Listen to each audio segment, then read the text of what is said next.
Magandang araw! Ako nga pala si Binibining Janelle Yamson. Ngayong araw, tatalakayin natin ang araling tatlo, ang comics sa lipunang Pilipino.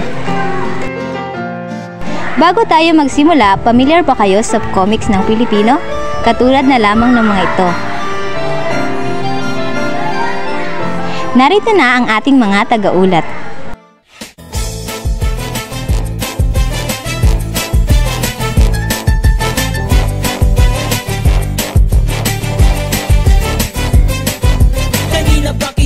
Nagmamasdan, bawat galaw sa saliw ng awit tinitingnan. Ang bewang mong gumigiling aking sinusundan. Kahit saan man makarating ay aking sasabayan. Bakit di ka lumapit sa'kin at hawakan mo? Ng aking kamay huwag mahiya, sige subukan mo. Maging lalaki na siyang pinapangarap ko. Yakap at makasayaw sa tabahan to. Tara! Baile, baile, baile, baile. Tayong dalawa walang ibang kasali. Baile, baile, baile, baile. Di walang katapusan, walang finale. Yan na wag kang madyajahe. Huwag mabili sa pera kong lalaki. Huwag ka nang mag-iinarte. Sayang iyong gandang lalaki. Ang comics sa lipunang Pilipino. Nasabing ang comics ay dilalarawan bilang isang makulay at popular na babasahin at bibigay aliw sa mambabasa. Nagturo ng iba't ibang kaalaman at sulong sa kulturang Pilipino. Ang kultura ng comics ay binubuo ng mga manunulat at dihubista na nagpapalawak ng imahinasyon. Ang pagiging malikhain ng mga taga-comics ang nagpagalaw maging sa mga bagay na walang buhay. Ipinapakita nila ang hindi nakikita ng iba. Lumikha sila ng mga bagay na mula sa wala. Gumagawa ng mahika, 내가 제일 잘 나가. 내가 제일 잘 나가. 내가 제일 잘 나가. pinagkakabit-kabit ang mga elemento. 내가 제일 잘 나가.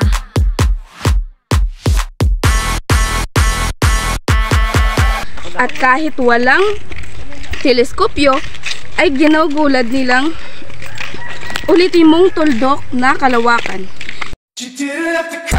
Ipinapakita na bukod sa ating mundo ay may iba pa palang uri ng mga nilalang.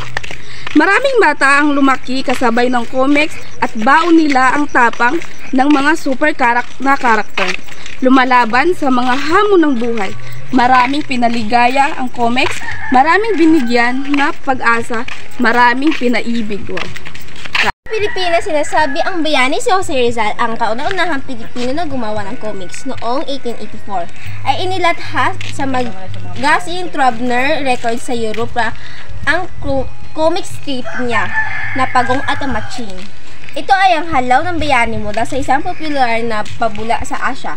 Makulay ang pinagdaanan ng comics sa Pilipinas magmula na lumabas ito sa magazine bilang page filter sa entertainment section nito noong 1920. Magmula dito, nagsulputan na ang mga regular na serye ng Halakha Comics, Tagalog sa Classics noong 1949 at Silangan Comics noong 1950. Sinasabing pagpasok ng dekada 80 at unti-unting humina ang bente ng comics dahil sa pinagtanggal ang ilang sa nilalaman at pinag-utos ang paggamit ng murang papel. Naapektuhan nito ang kalidad at itsura ng comics. Nagresulta ito ng pag-alis ng mga debutista ng comics sa Pilipinas para magtrabaho sa Amerika. Sa parehong industriya, ang comics, kabilang dito ang Alfredo Alcala, Mar Amongo, Alex Nino at iba pa. Pagkatapos ng martial law, muling namuhunan ang industriya ng comics. Sa panahong ito, sumikat ang manulat na si Pablo G. Gomez, si Elena Patron, at ni Risa Cabral.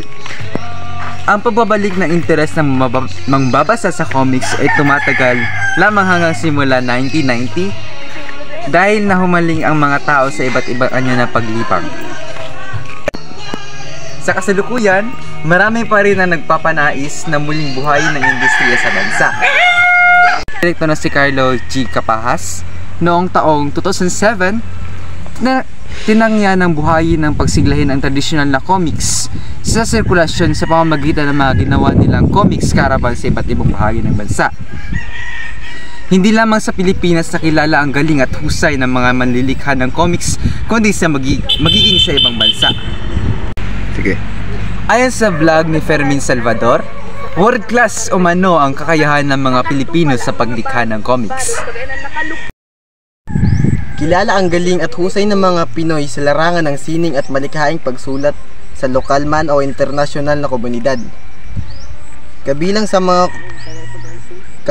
mga komikerong Pilipino na kilala sa labas ng Pilipinas ay sina Jerry Alagilan, Wills Portacio, Philip Tan, Alfredo Alcantara, at marami pang iba. Tunay na hanggang ngayon ay popular na babasahin pa rin ng comics. Ayon nga kay Professor Romulo Baquiran ng Universidad ng Pilipinas, sa Pasko sa Comics, hindi mamamatay ang comics dahil may kakayahang ito. Ang katangiang visual o teksto, isang kakayahang hindi mamatay sa kulturang Pilipino, hanggat ang mga Pilipino ay may mga mata para makikita at bibig para makabasa. Magpapatuloy ang eksistensya ng comics.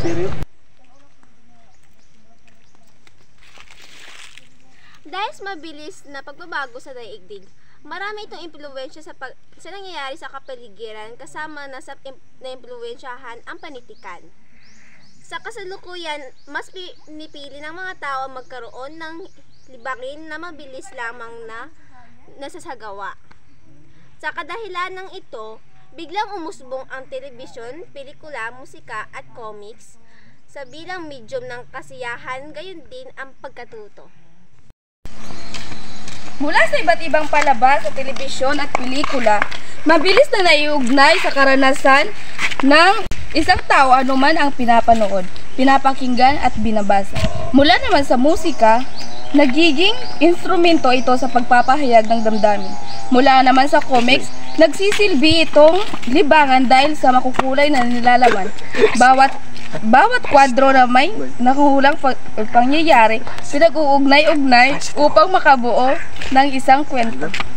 Naging mabilis ang pagtangkilik sa telebisyon, pelikula, musika, maging sa comics, kaya tinawag itong panitikang popular. Sa comics. Tumako naman tayo sa hugot lines.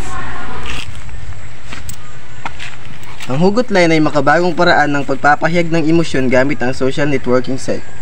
Mga kabataang gumagamit ng damdamin sa isang tao, karaniwang salita may potensyal at personal na dinaramdam tungkol sa isang pangyayari. Kadalasang ginagamit ang hugot lines ng isang tao kapag may pinagdaraanang problema sa buhay at madalas sa pag-ibig. Naniniwala ko na maaring ang mga hugot lines ay hindi lamang mababasa sa social network site. Maaring maging bahagi na ito ng usapan maging sa comics. Totoo nga, Joshua. Ano ba ang mga halimbawa ng hugot lines?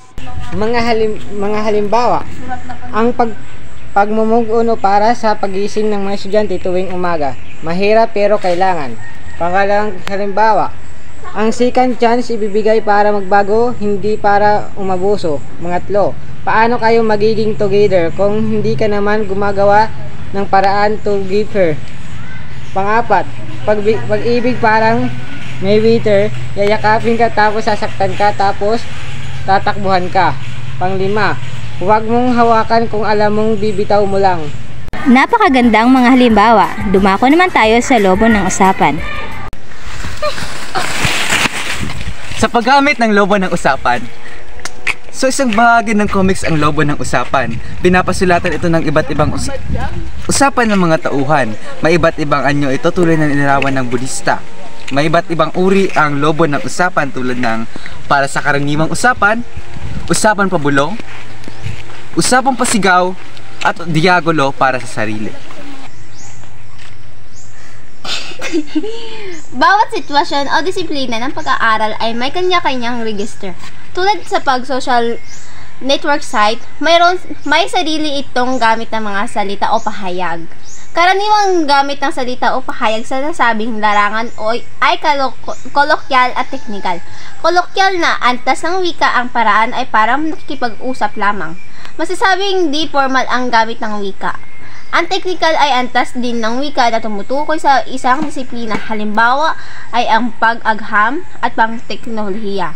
Hindi na isinasalin ang salita sa halip ganap na hinihiram ito upang hindi magbago ang kahulugan. Dahil sa social network site ay lugar na ipapahayag ang personal na opinyon sa mga gawain, mga karanasan at iba pa ng isang tao. Ito ay halos sa kanyang kausap. Sa pagbibigay paminsan sa wastong gamit ng salita o pahayag, dapat na nakabatay ito sa layunin. Sa paghahatid ng mensahe sa ibig kausapin sa pamamagitan ng social network site. Nakakatulong din upang madaling maunawaan ang gamit ng simbolo tulad ng emoticons. Gamit ng batas at mga salitang pang-social networking site.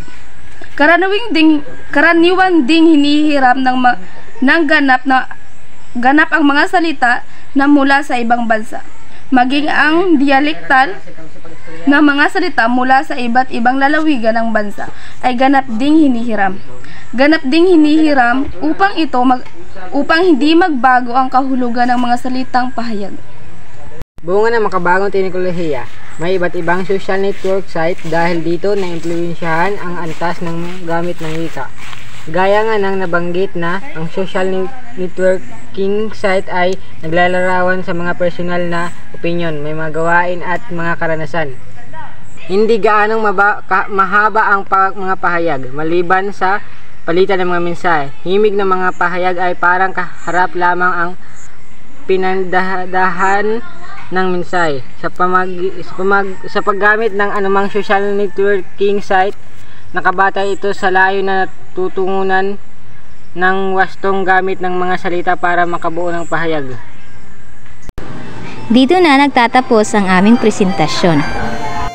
Kami ang pangkatatlo nag-uulat. Yun lamang po ang aming report. Maraming salamat sa panonood. Yo!